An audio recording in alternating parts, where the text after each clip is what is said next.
Hi all, welcome to electrical edus on. അപ്പോൾ നമ്മളിന്ന് ചെറിയൊരു വീഡിയോ ചെയ്യാൻ വേണ്ടിയിട്ടാണ് വന്നിട്ടുള്ളത്. PSC അപേക്ഷിക്കാനുള്ള ഉയർന്ന പ്രായം ഉയർത്തണം. പെൻഷൻ പ്രായത്തിൽ 4 വർഷം വർധന വന്നതിന്റെ ആനുകൂല്യം അപേക്ഷകർക്ക് ഇതുവരെ ലഭിച്ചിട്ടില്ല. ഇപ്പം ഇലക്ഷനൊക്കെ ആയതുകൊണ്ട് ഇപ്പം തദ്ദേശ സ്വയംഭരണ സ്ഥാപനത്തിലേക്കുള്ള ഇലക്ഷൻ ഡിക്ലെയർ ചെയ്തു. അതുകൊണ്ട് ഇനിയിപ്പോ എന്തായാലും അത് പെട്ടെന്ന് ചെയ്യുന്നുണ്ടാക്കാം. ഇനിയിപ്പോ അടുത്ത നിയമസഭാ തെരഞ്ഞെടുപ്പിന് മുന്നേ ഇലക്ഷൻ ഡിക്ലെയർ ചെയ്യുന്നതിന് മുന്നേ വേണമെന്നുണ്ടെങ്കിൽ അവർ ഇങ്ങനത്തെ കാര്യങ്ങളൊക്കെ ഡിസ്കസ് ചെയ്യുമെന്നുള്ള രീതിയിൽ നമ്മളുടെ പല രീതിയിലും PSC ഏജ് ലിമിറ്റ് ഉയർത്തുമോ, PSC പ്രായപരിധി ഉയർത്തണം. നമ്മുടെ എൻട്രിയിൽ തന്നെ അനിൽകുമാർ സാർ ഓൾറെഡി നമ്മുടെ PSC ഓഫീസിൽ വർക്ക് ചെയ്ത, എനിക്ക് തോന്നുന്നത് നല്ലൊരു പോസ്റ്റിൽ റിട്ടയർഡ് ആയ സാറാണ് അനിൽകുമാർ സാറ് തന്നെ PSCയുടെ പ്രായപരിധി ഉയർത്തുമോ എന്ന രീതിയിലൊക്കെ വീഡിയോ ചെയ്തിട്ടുണ്ടായിരുന്നു. എനിവേ നമ്മൾ അതിന്റെ കുറച്ച് കാര്യങ്ങളാണ്, ബാക്കിയുള്ള ഡീറ്റെയിൽസും എല്ലാം നമ്മൾ പറയുന്നുണ്ട്. എനിവേ നമുക്ക് കണ്ടന്റിലോട്ട് വരാം. ഓക്കെ, അതായത് സംസ്ഥാന PSC വഴി അപേക്ഷിക്കാനുള്ള പ്രായപരിധി വർദ്ധിപ്പിക്കണമെന്ന ആവശ്യം സർക്കാർ അനുഭാവപൂർവ്വം പരിഗണിക്കുമോ എന്ന് തിരഞ്ഞെടുപ്പ് അടുക്കുമ്പോൾ ഉയർന്ന ചോദ്യം.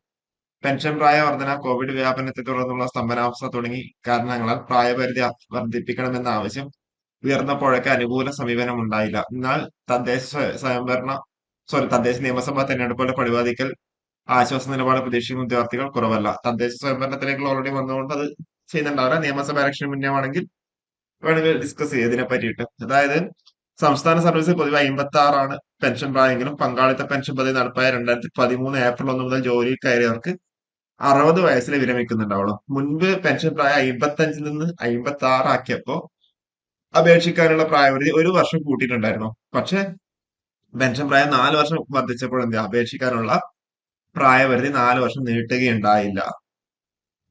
കോവിഡിന്റെ വ്യാപനം ശക്തമായിരുന്ന 22 കാലഘട്ടങ്ങളിൽ സർക്കാർ ഓഫീസുകൾ അടഞ്ഞു കിടക്കുകയും PSC വഴിയുള്ള തെരഞ്ഞെടുപ്പ് നടപടികളും ബാധിക്കുകയും ചെയ്തു. ഇതിനിടെ പ്രായപരിധി അവസാനിച്ച ഉദ്യോഗാർത്ഥികളുടെ അവസര നഷ്ടം സർക്കാർ പരിഗണിച്ചതേയില്ല. നേരെ മറിച്ച് RRB ഒക്കെ ആണെന്നുണ്ടെങ്കിൽ അവരവിടെ കഴിഞ്ഞ റിക്രൂട്ട്മെന്റ് സമയത്ത് എക്സ്റ്റൻഷൻ ഉണ്ടായിരുന്നു, അല്ലെ, ഏജ് റിലാക്സേഷൻ ഉണ്ടായിരുന്നു. ഇപ്പോഴത്തെ LPGക്കൊക്കെ അതില്ല. കഴിഞ്ഞ വർഷം നടത്തിയപ്പോഴുണ്ടായിരുന്നു. അപ്പോ 18-36 ഉണ്ടായിരുന്നത്, അത് 60 വർഷം ആക്കിയപ്പോ 18-40 ആക്കേണ്ടതായിരുന്നു. അത് ഉണ്ടായില്ലെന്ന് മാത്രമല്ല, പിന്നീട് പലതവണ ഈ ആവശ്യം ഉയർന്നപ്പോഴും സർക്കാർ അവഗണന തുടർന്നു. അപ്പൊ അതാണിത് PSCയുടെ കേസില്. അപ്പൊ ഇതില് നമ്മള് ബാക്കിയുള്ള സംസ്ഥാനം നോക്കുമ്പോ തെലങ്കാനയുടെ കേസ് നോക്കുകയാണെന്നുണ്ടെങ്കിൽ ഉയർന്ന പ്രായപരിധി പൊതു വിഭാഗം ജനറൽ കാറ്റഗറി 46 വയസ്സാണ്. ഭൂരിഭാഗം തസ്തികകളും 44 നിന്ന് ഉയർത്തിയിട്ടാണ് 46 എത്തിയിരിക്കുന്നത്.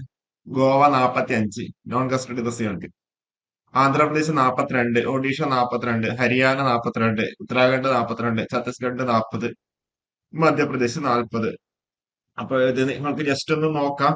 ഓക്കെ, ഇത് നമ്മളുടെ എന്താ പറയണ്ടേ, എല്ലാരും ഇതിനെ പറ്റിയിട്ട് ഡിസ്കഷൻ ആണ് ഇപ്പം. ഇപ്പൊ നിയമസഭ തെരഞ്ഞെടുപ്പൊക്കെ വരുന്നതുകൊണ്ട് പറയാൻ വേണ്ടി പറ്റില്ല. പക്ഷെ എല്ലാരും ഇതിനെ പറ്റിയിട്ട് ഒന്ന് നോക്കുന്നുണ്ട്. അപ്പൊ നമ്മൾ ജസ്റ്റ് ഇതിന്റെ ഒരു വീഡിയോ ചെയ്തത് മാത്രമേ ഉള്ളൂ. കഴിഞ്ഞ തൊഴിൽ വാർത്തകളിലൊക്കെ ഇതിനെ പറ്റിയുള്ള ഡിസ്കഷൻ ഉണ്ടായിരുന്നു. അപ്പൊ അതുകൊണ്ട് നമ്മൾ എന്ത് ചെയ്തു, ഇതിന്റെ ഒരു വീഡിയോ ചെയ്തു എന്നുള്ളതാണ്. ഓക്കെ, അപ്പോ നിങ്ങൾക്കും ഇതിനെ പറ്റി വേണമെങ്കിൽ നിങ്ങളുടെ അഭിപ്രായങ്ങളും കാര്യങ്ങളൊക്കെ താഴെ കമന്റ് ചെയ്യാം.